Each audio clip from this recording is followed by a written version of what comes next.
virgin of the world of Hermes Mercurius Trismegistus, Part 1.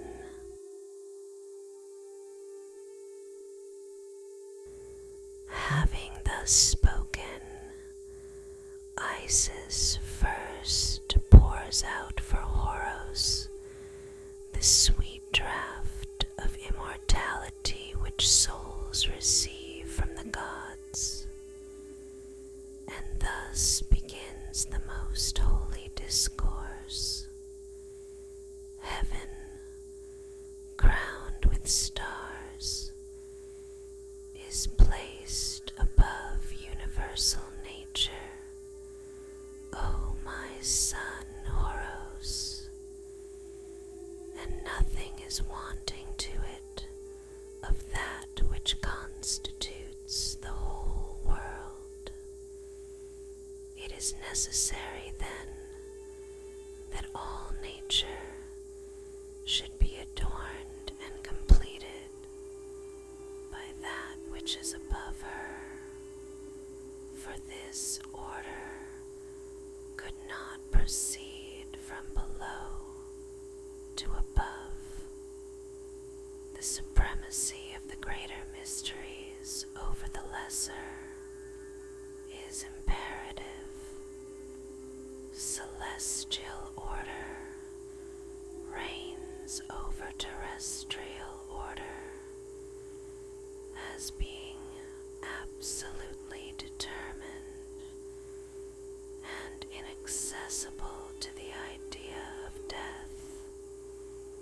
Wherefore the things below lament, being filled with fear before the marvelous beauty and eternal permanence of the heavenly world. For indeed, a spectacle worthy of contemplation and desire were these magnificences of heaven, revelations of the God as yet unknown, and this sumptuous majesty of night, illumined with a penetrating radiance, albeit less than that of the sun, and all these other mysteries which move above in harmonious cadence, ruling and maintaining the things below by secret influences. And so long as the universal architect refrained from putting an end to this incessant fear, to these anxious investigations, ignorance enveloped the universe. But when he judged good to reveal himself to the world, he breathed into the gods the enthusiasm of love, and poured into their mind the splendor which his bosom contained, that they might first be inspired with the will to seek, next with the desire to find, and lastly with the power to readjust.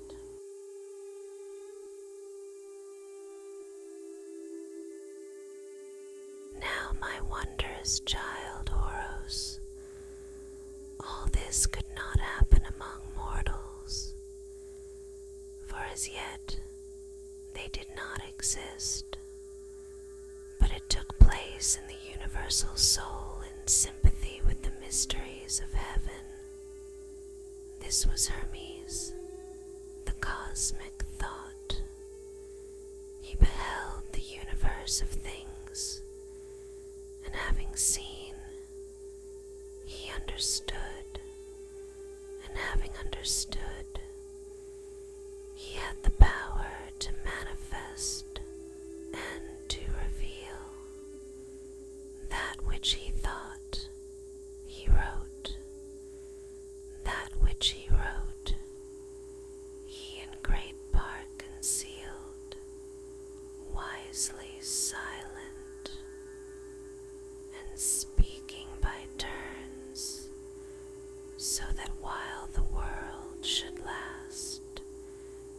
these things might be sought, and thus, having enjoined upon the gods, his brethren, that they should follow in his train, he ascended to the stars, but he had for successor his son, and the heir of his knowledges, Tat,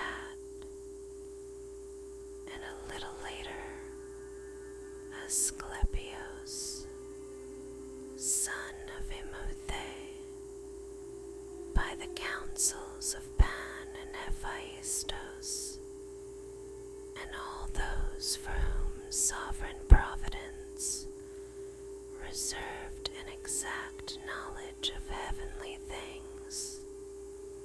Hermes then justified himself in the presence of those who surrounded him, in that he had not delivered the integral theory to his son on account of his youth, but I, having arisen, beheld with mine eyes, which see the invisible secrets of the beginnings of things, and at length, but with certainty, I understood that the sacred symbols of the cosmic elements were hidden near the secrets of Osiris.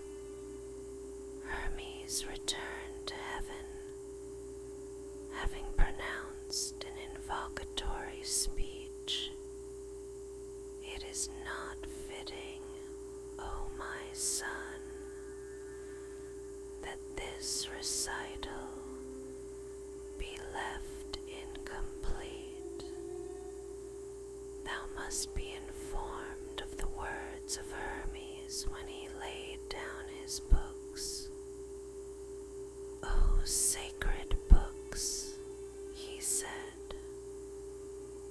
of the immortals, ye in whose pages my hand has recorded the remedies by which incorruptibility is conferred, remain forever beyond the reach of destruction and of decay, invisible and concealed from all who frequent these regions, until the day shall come in which the ancient heaven shall bring forth instruments worthy of you, whom the Creator shall call souls. Having pronounced upon his books this invocation, he wrapped them in their coverings, returned into the sphere which belonged to him, and all remained hidden for a sufficient space. And nature, O my son, was barren until the hour in which those who are ordained to survey the heavens, advancing towards God, the King of all things, deplored the general inertia and affirmed the necessity of setting forth the universe. No other than himself could accomplish this work. We pray thee, said they, to consider that which already is, and that which is necessary for the future. At these words, the gods smiled benignant and commanded nature to exist, and issuing with his voice, the feminine came forth in her perfect beauty, gods with amaze beheld this marvel, and the great ancestor, pouring out for nature an elixir, commanded her to be fruitful, and forthwith, penetrating the universe with his glance, he cried, "Let heaven be the plenitude of all things, and of the air, and of the ether." God spake, and it was done. But nature, communing with herself, understood that she might not transgress the commandment of the Father, and, uniting herself to labor, she produced a most beautiful daughter, whom she called Invention, and to whom God accorded being, and having differentiated, created forms, he filled them with mysteries, and gave the command of them to Invention.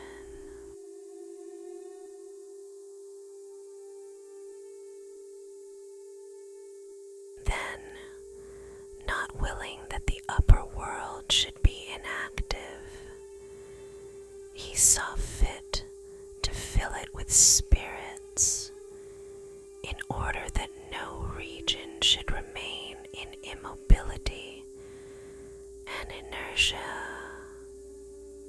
And in the accomplishment of his work, he used his sacred art, for taking of himself such essence as was necessary, and mingling with it an intellectual flame, he combined with these other materials by unknown ways, and having achieved by secret formulas the union of these principles, he endowed with motion the universal combination.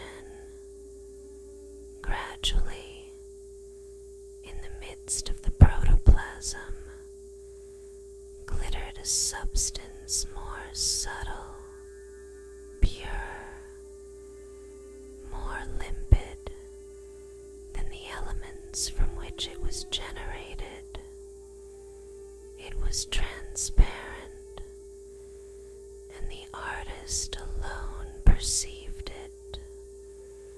Soon it attained its perfection, being neither melted by the fire, nor chilled by the breath, but possessing the stability of a special combination, and having its proper type and constitution. He bestowed on it a happy name, and, according to the similitude of its energies, he called it self-consciousness. Of this product he formed myriads of souls, employing the choicest part of the mixture for the end which he had in view, proceeding with order and measure according to his knowledge and his reason. The souls were not necessarily different, but the choicest part, animated by the divine motion, was not identical with the rest. The first layer was superior to the second, more perfect and pure. The second, inferior truly to the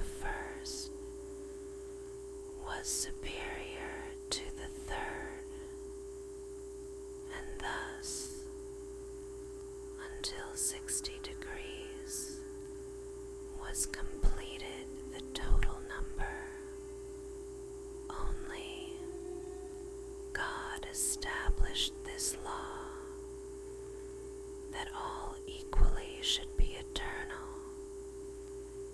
being of one essence, whose forms he alone determines.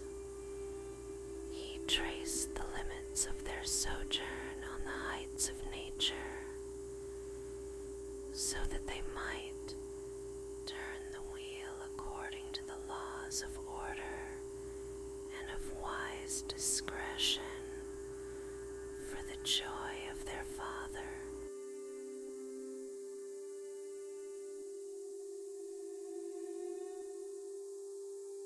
Then, having summoned to these splendid regions of ether the souls of every grade, he said to them, O souls, beautiful children of my breath and of my care, you whom I have produced with my hands, in order to consecrate you to my universe, hear my words as a law. Quit not the place assigned to you by my will. The abode which awaits you is heaven, with its galaxy of stars and its thrones of virtue. If you attempt any transgression against my decree, I swear by my sacred breath, by that elixir of which I formed you, and by my creative hands, that I will speedily forge for you chains and cast you into punishment. Having thus spoken, God, my Master, mingled together the rest of the congenial elements, earth and water, and pronouncing certain powerful and mystic words, albeit different from the first, he breathed into the liquid protoplasm motion and life, rendered it thicker and more plastic, and formed of it living beings of human shape. That which remained he gave to the loftiest souls inhabiting the region of the gods, in the neighborhood of the stars, who are called the sacred genii. Work, said he, my children, offspring of my nature, take the residue of my task, and let each one of you make beings in his image. I will give you models. Therewith he took the zodiac and ordained the world in conformity with vital movements, placing the animal signs after those of human form, and after having given forth the creative forces and generative breath for the whole range of beings yet to come, he withdrew, promising to unite to every visible work an invisible breath and a reproductive principle, so that each being might engender its similar, without necessity to create continually new entities. And what did the souls do, O my mother? voices answered. They took the mingled material, O my son Horos, and began to reflect thereon, and to adore this combination, the work of the Father. Next, they sought to discover of what it was composed, which indeed it was not easy to find. Then, fearing that this search might excite the anger of the Father, they set themselves to carry out his commands. Therefore, taking the upper portion of the protoplasm, that which was lightest, they created of it the race of birds. The compound having now become more compact and assuming a denser consistency, they formed of it the quadrupeds, while of the thickest part, which needed a moist vehicle for its support, they made fishes. The remainder, being cold and heavy, was employed by the souls in the creation of reptiles. Forthwith, O my son, proud of their work, they were not afraid to transgress the divine law, and in spite of the prohibition, they receded from their appointed limits, not willing to remain longer in the same abode. They moved ceaselessly, and repose seemed to them death. But, O my son, thus Hermes informed me, their conduct could not escape the eye of the Lord God of all things. He minded to punish them, and to prepare for them hard bonds. The ruler and master of the universe resolved then for the penance of the souls to mold the human organism, and having called me to him, said Hermes, he spoke in this wise: O soul of my soul, holy thought of my thought, how long shall earthly nature remain sad? How long shall the creation already produced continue inactive and without praise? Bring hither before me all the gods of heaven. Thus God spake, quoth Hermes, and all obeyed his decree. Look upon the earth, he said to them, and upon all things beneath. Straightway they looked, and understood the will of the Lord.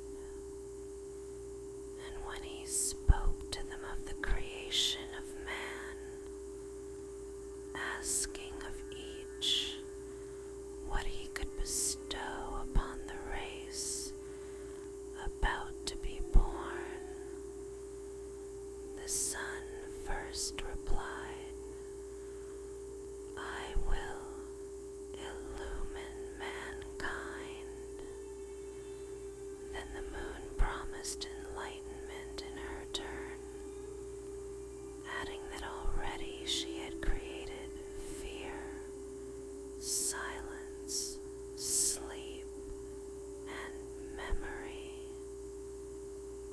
Kronos announced that he had begotten justice and necessity, Zeus said, in order to spare the future race perpetual wars, I have generated fortune, hope, and peace. Ares declared himself already father of conflict, impetuous zeal, and emulation. Aphrodite did not wait to be called upon. As for me, O Master, she said, I will bestow upon mankind desire with voluptuous joy and laughter, that the penalty to which our sister souls are destined may not weigh on them too hardly. These words of Aphrodite, O my son, were welcomed gladly, and I, said Hermes, will endow human nature with wisdom, temperance, persuasion, and truth, nor will I cease to ally myself with invention. I will ever protect the mortal life of such men as are born under my signs, seeing that to me, the Creator and Father has attributed in the zodiac signs of knowledge and intelligence. Above all, when the movement which draws thereto the stars is in harmony with the physical forces of each.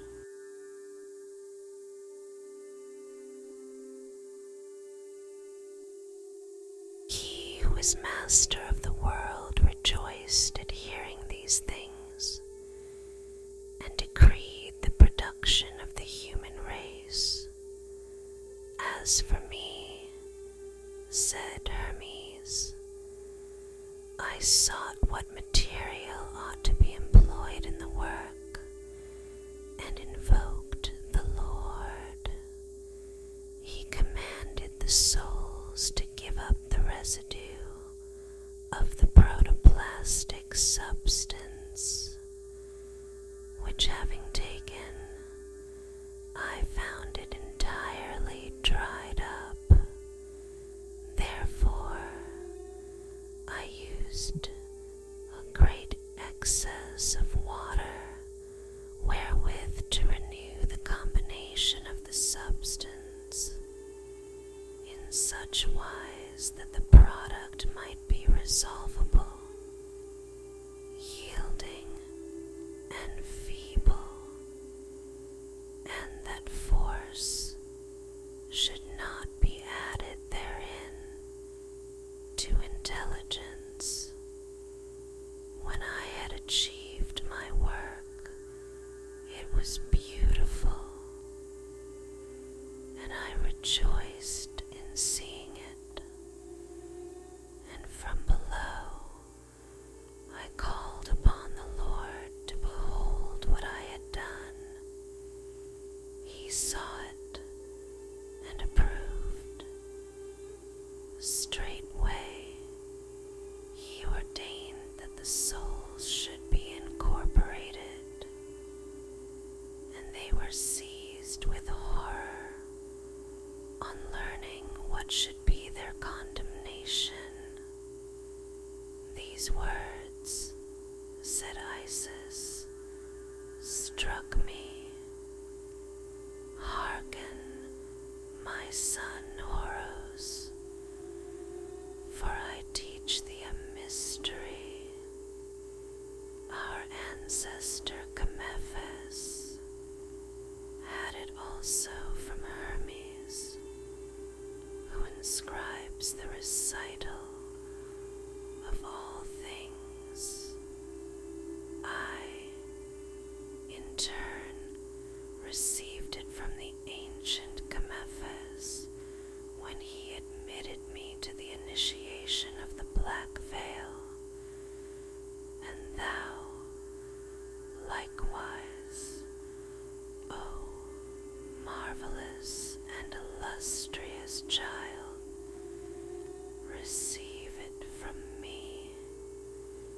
souls were about to be imprisoned in bodies, whereat some sighed and lamented, as when some wild and free animal suddenly enchained in the first moment of subjection to hard servitude and of severance from the beloved habits of the wilderness, struggles and revolts, refusing to follow its conqueror,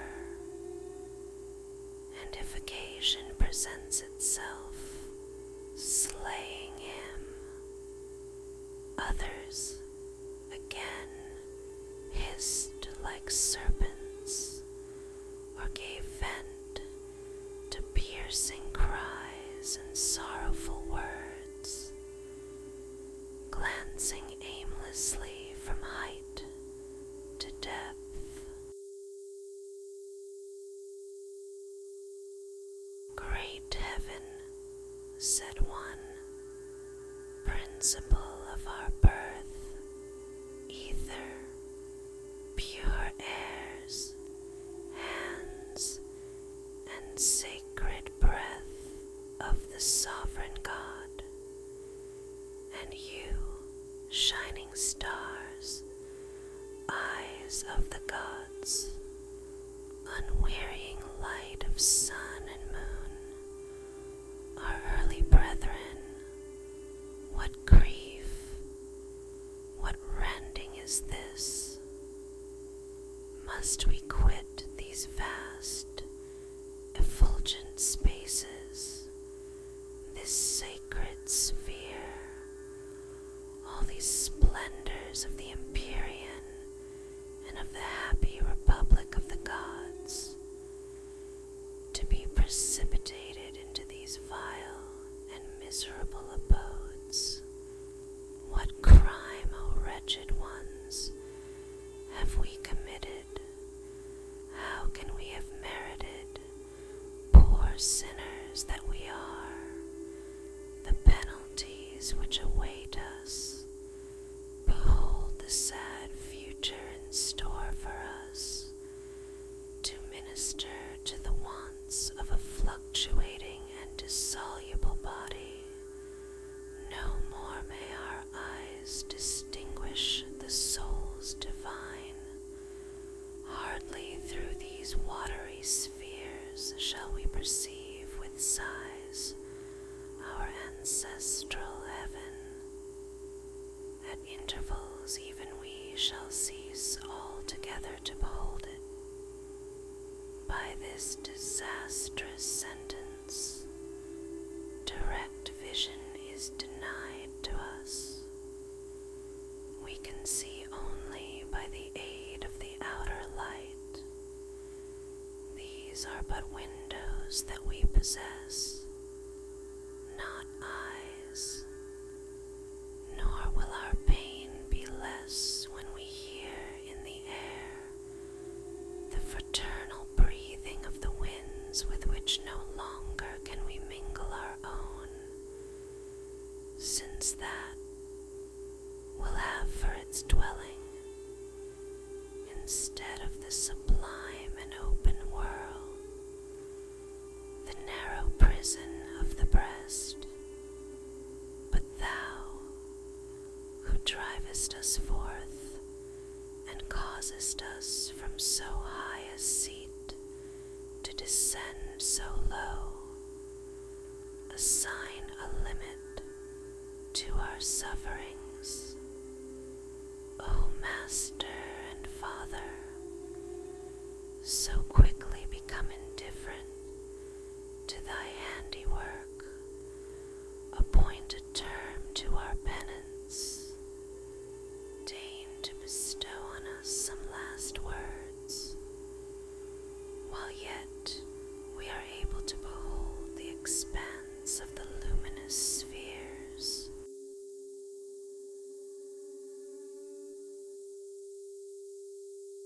This prayer of the souls was granted, my son Horus, for the Lord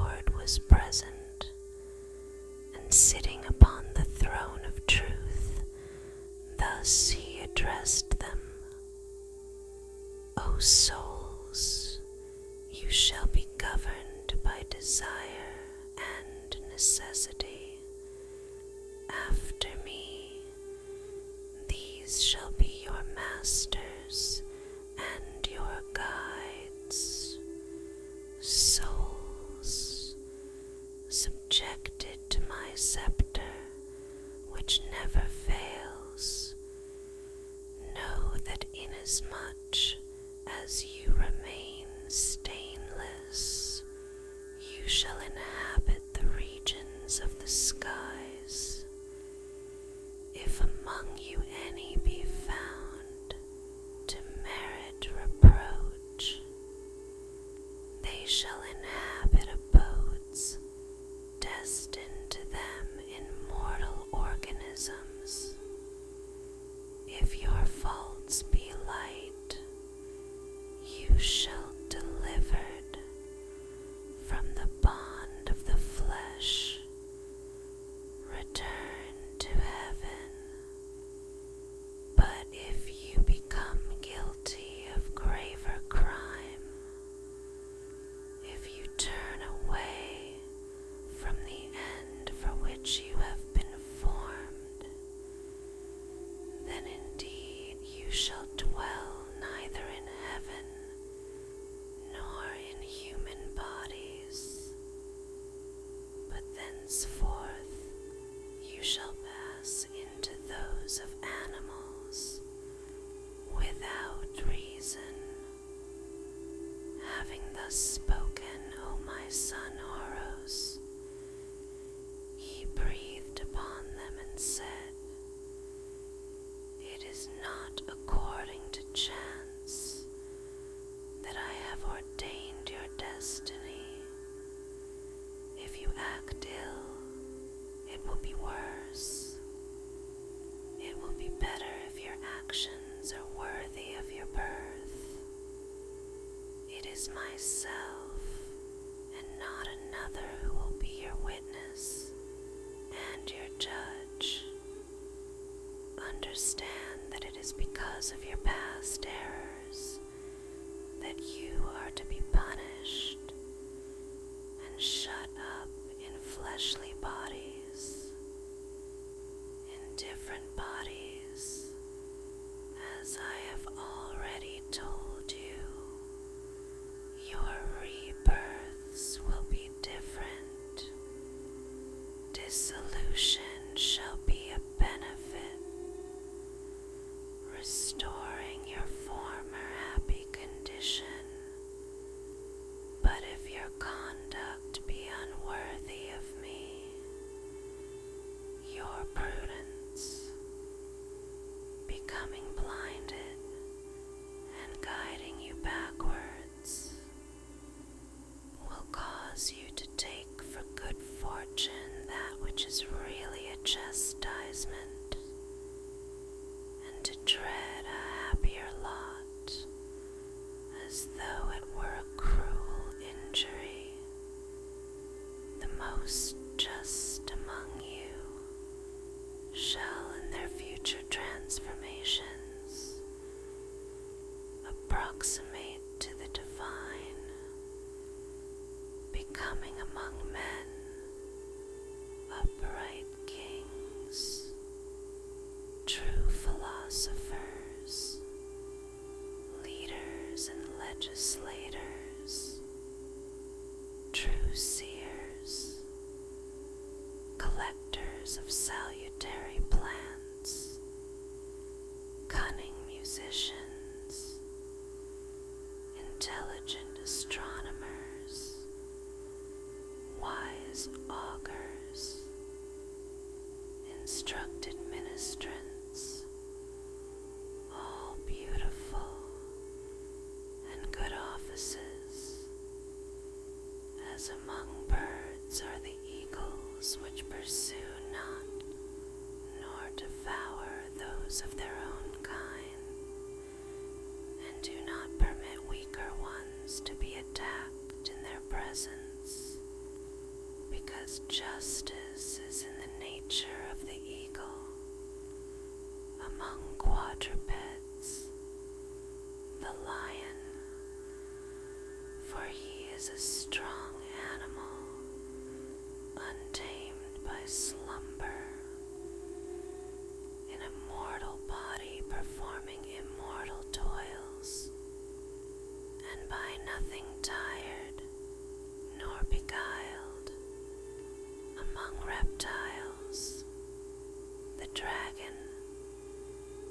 as he is powerful, living long, innocent and a friend of men, allowing himself to be tamed, having no venom, and leaving old age, approximating to the nature of the gods. Among fishes, the dolphin, for this creature, taking pity on those who fall into the sea, will carry them to land if they still live, and will abstain from devouring them if dead, although it is the most voracious of all aquatic animals.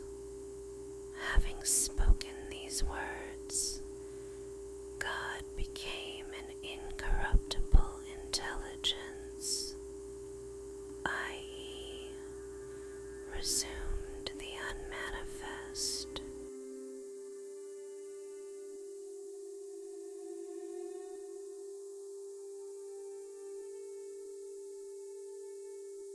After these things, my son Horus, there arose out of the earth an exceeding powerful spirit, unencumbered with any corporeal envelope, strong in wisdom, but savage and fearful, although he could not be ignorant of the knowledge he sought, seeing the type of the human body to be beautiful and august of aspect, and perceiving that the souls were about to enter into their envelopes. "What are these?" said he. "O Hermes, secretary of the gods." "These are men," replied Hermes. "It is a rash work," said he, "to make man with such penetrating eyes, such a subtle tongue, such a delicate hearing that can hear even those things which concern him not, such a fine scent, and in his hands a sense of touch, capable of appropriating everything. O generating spirit, thinkest thou it is well that he should be free from care, this future investigator of the fine mysteries of nature? Wilt thou leave him exempt from suffering? He whose thought will search out the limits of the earth. Mankind will dig up the roots of plants. They will study the properties of natural juices. They will observe the nature of stones. They will dissect not only animals but themselves, desiring to know how they have been formed. They will stretch forth their daring hands over the sea, and cutting down the timber of the wild forest, they will pass from shore to shore, seeking one another. They will pursue the inmost secrets of nature even into the heights, and will study the motions of heaven. Nor is this enough. When nothing yet remains to be known than the furthest boundary of the earth, they will seek even there the last extremity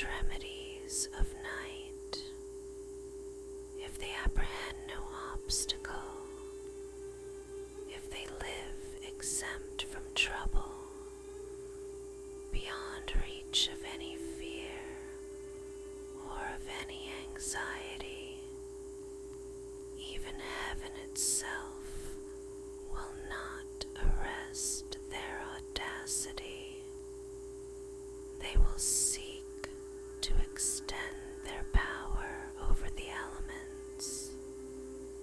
Teach them then desire and hope in such wise that they may know likewise the dread of accident and of difficulty and the painful sting of expectation deceived. Let the curiosity of their souls have for balance desire and fear, care and vain hope. Let their souls be a prey to mutual love, to aspirations and varied longings, now satisfied, now deceived, so that even the sweetness of success may be an allurement to draw them towards misfortune. Let the weight of fevers oppress them, and break in them all desire. Thou sufferest, Horos, in hearing this, thy mother's recital. Surprise and wonder seize thee in presence of the evils which now fall upon poor humanity.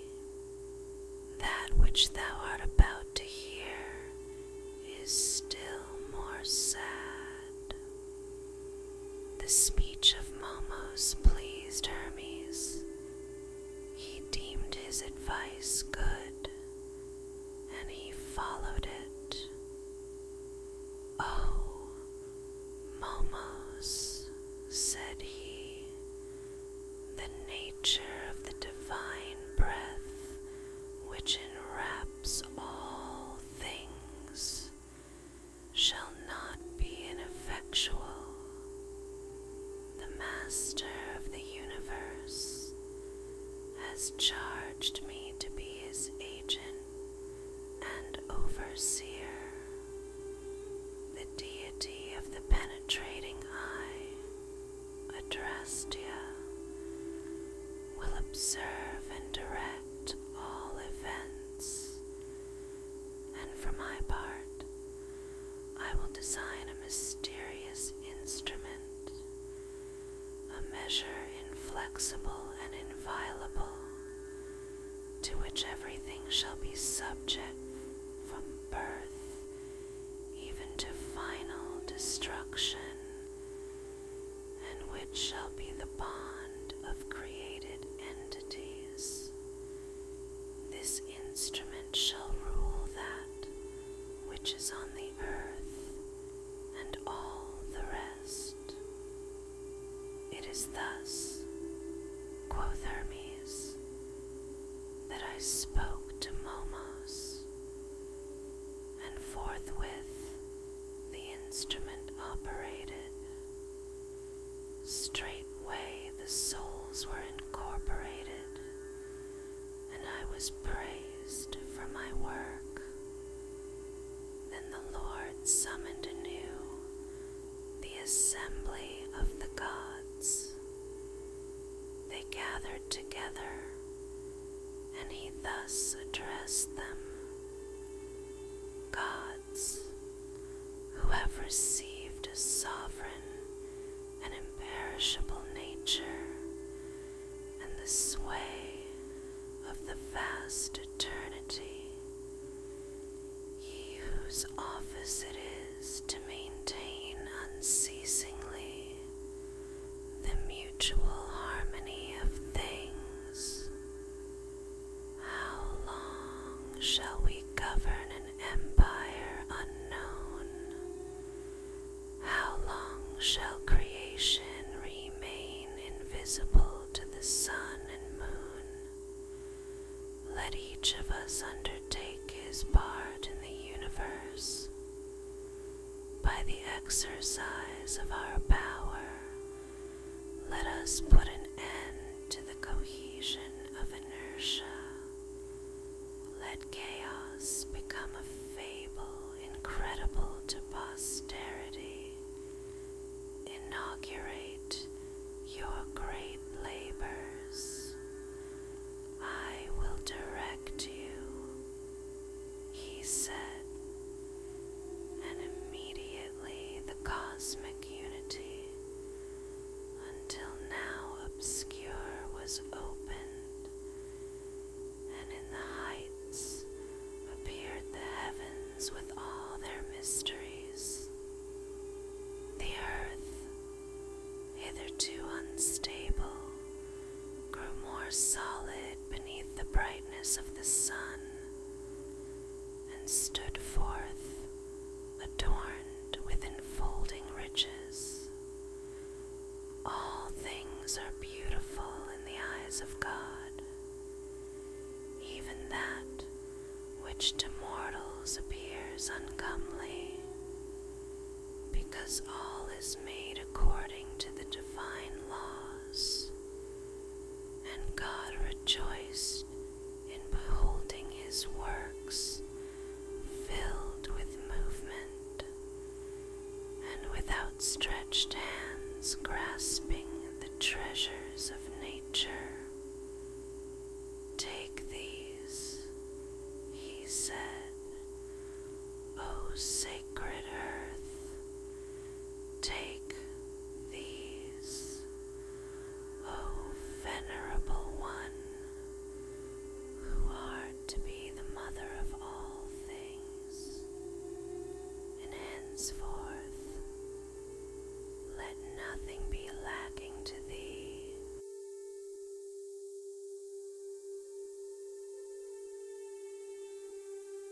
With these words, opening his divine hands, he poured his treasures into the universal font, but yet they were unknown, for the souls newly embodied and unable to support their opprobrium sought to enter into rivalry with the celestial gods, and, proud of their lofty origin, boasting an equal creation with these, revolted.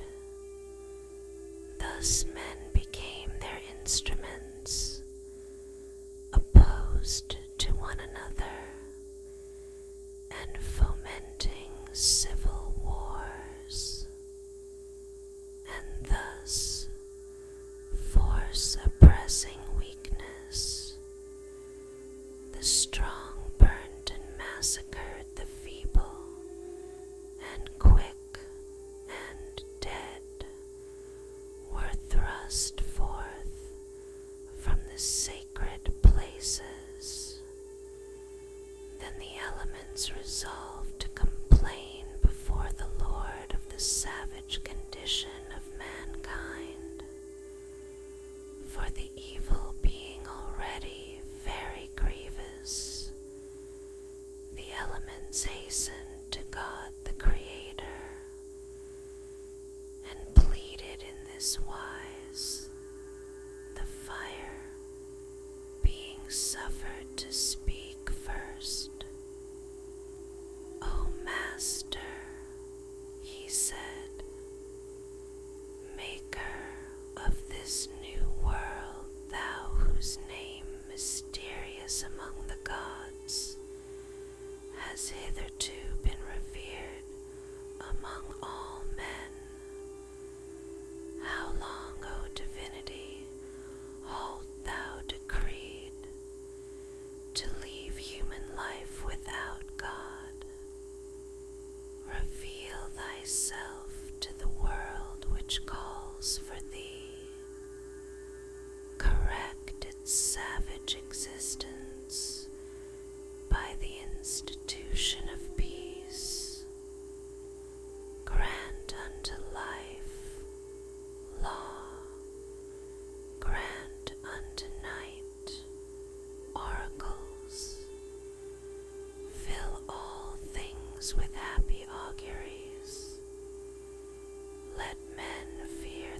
judgment of the gods, and no man shall sin any more. Let crimes receive their just punishment, and men will abstain from unrighteousness. They will fear to violate oaths, and madness will have an end. Teach them gratitude for benefits. So shall I devote my flame to pure offerings and libations, and the altars shall yield the exhalations of sweet savors. For now I am polluted, O Master, because the impious temerity of men forces me to consume flesh. They will not suffer me to remain in my nature. They pervert and corrupt my purity.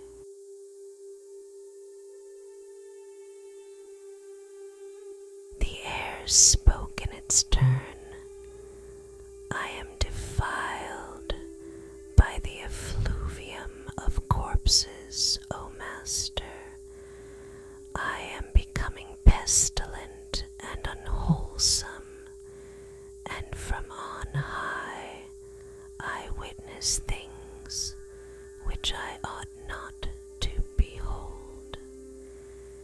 Then the water took up the word and spoke on this wise: O my illustrious Son,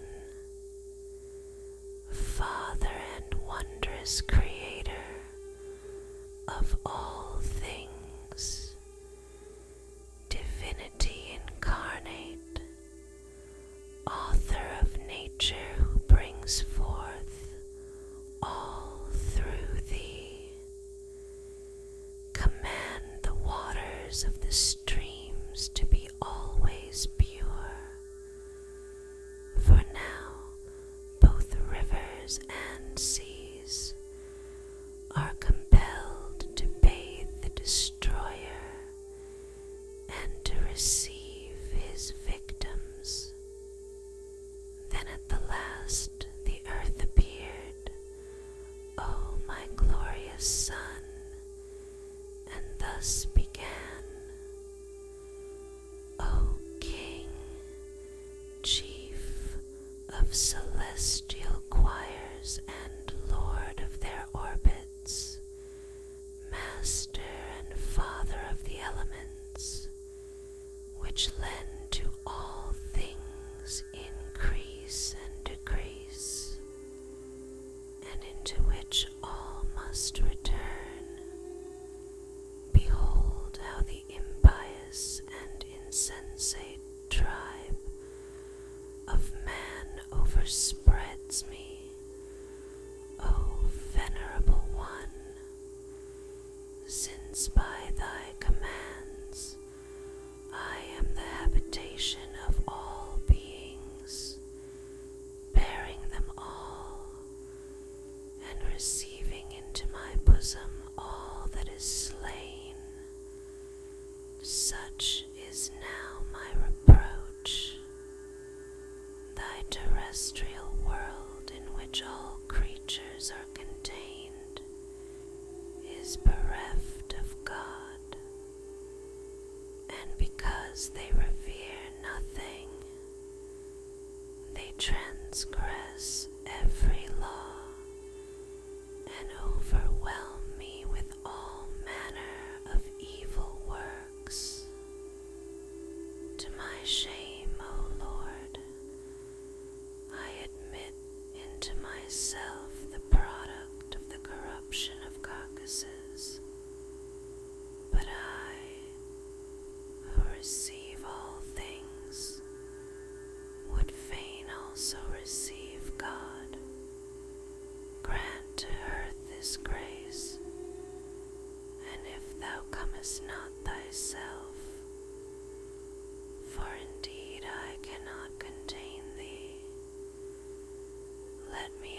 least receive some holy efflux of thee. Let the earth become the most glorious of all the elements, and since she alone gives all things to all, may she revere herself as the recipient of thy favors. Thus the elements discoursed, and forthwith God filled the universe with his divine voice. Go, said he, sacred offspring, worthy of your father's greatness, seek not to change anything, nor refuse to my creatures your ministry. I will send you an efflux of myself, a pure being who shall investigate all actions, who shall be the dreadful and incorruptible judge of the living, and sovereign justice shall extend its reign even into the shades beneath the earth. Thus shall every man receive his merited deserts. Thereupon the elements ceased from their complaints, and each of them resumed its functions and its sway. And in what manner, O my mother, said Horos, did the earth afterwards obtain this efflux of God? I will not recount this nativity, said Isis. I dare not, O powerful Horos, declare the origin of thy race, lest men in the future should learn the generation of the gods. I will say only that the supreme God, creator and architect of the world, at length accorded to earth for a season thy father Osiris and the great goddess Isis, that they might bring the expected salvation. By them life attained its fullness. Savage and bloody wars were ended. They consecrated temples to the gods their ancestors, and instituted oblations. They gave to mortals law, nourishment, and raiment. They shall read, Hermes said, my mystic writings, and dividing them into two parts, they shall keep certain of them, and inscribe upon columns and obelisks those which may be useful to man. Institutors of the first tribunals, they established everywhere the reign of order and justice. With them began the faith of treatises, and the introduction into human life of the religious duty of oaths. They taught the rites of sepulture towards those who ceased to live. They interrogated the horrors of death,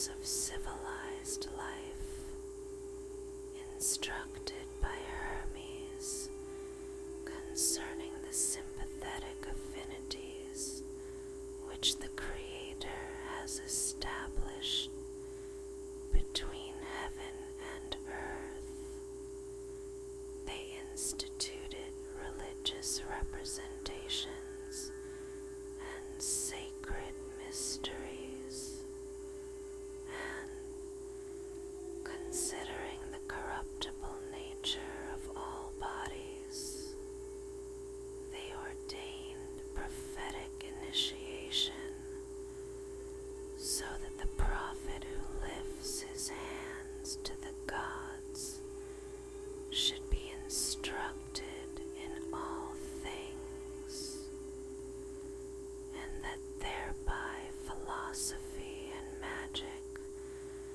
might provide nourishment for the soul, and medicine might heal the sufferings of the flesh.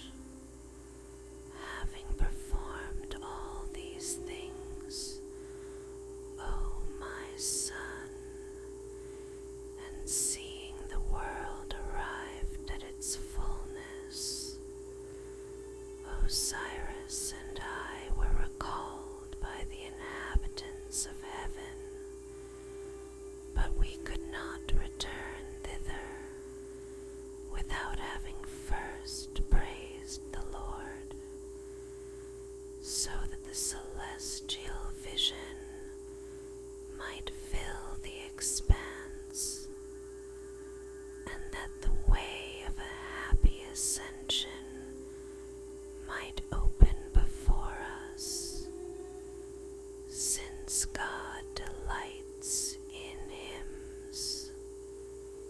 O my mother, said Horos, teach me this hymn, that I also may be instructed in it. Hearken, my son, answered Isis.